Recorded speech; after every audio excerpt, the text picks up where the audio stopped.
Bonjour, je vous retrouve pour l'aperçu d'une montre Lego Jurassic World.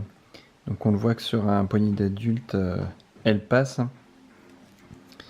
On a un petit bouton ici, pressoir, donc il suffit d'appuyer et la montre s'ouvre. Alors c'est un peu difficile pour un enfant, je trouve, à enfiler, puisque du coup il faut un peu appuyer dessus pour rentrer, ça bloque un peu.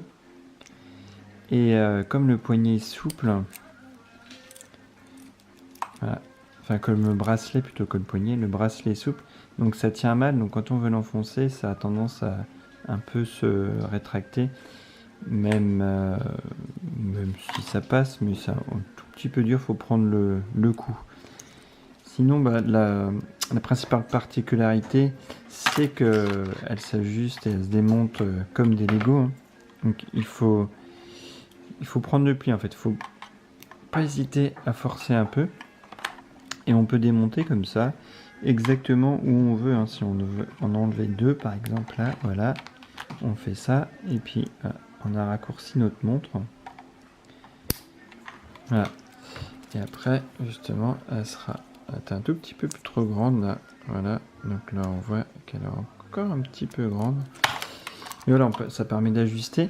Et puis si on trouve le personnage pareil un peu trop kitsch, ou je sais pas, si on se lasse un peu, ça fait un petit peu gros quand même. Bah pareil, on peut faire sauter le personnage. Hop, on force comme ça.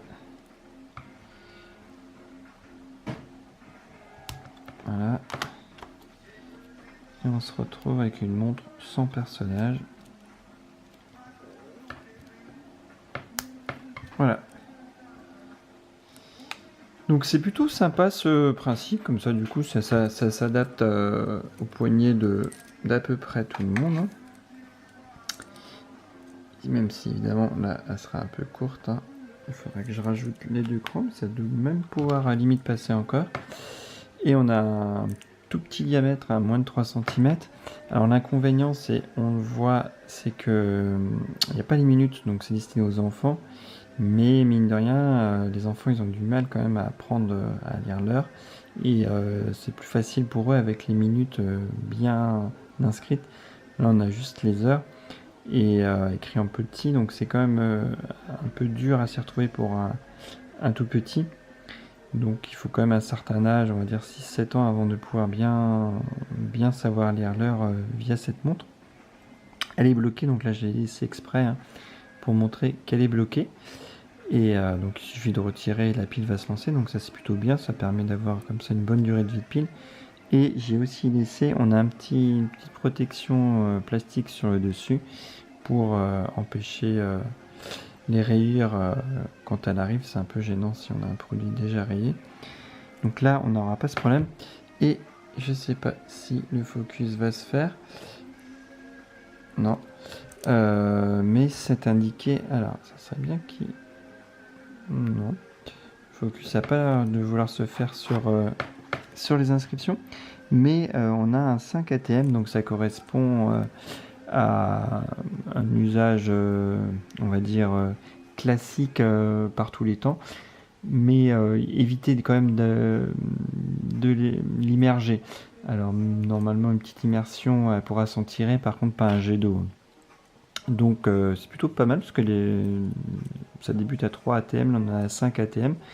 Vu que c'est tout en plastique, c'est plutôt une bonne surprise, ça résistera un peu mieux à l'eau. Et le mécanisme qui dirige les aiguilles, c'est signé par Seiko. Donc là encore, c'est plutôt pas mal, hein. Donc voilà grosso modo le petit tour de cette montre. On a plusieurs, là c'est Jurassic World, mais je sais qu'il y a aussi des Star Wars. Et c'est plutôt sympa de retrouver sa montre Lego comme ça qu'on peut ajuster. Voilà. J'espère que cet aperçu vous aura été utile. Bye bye.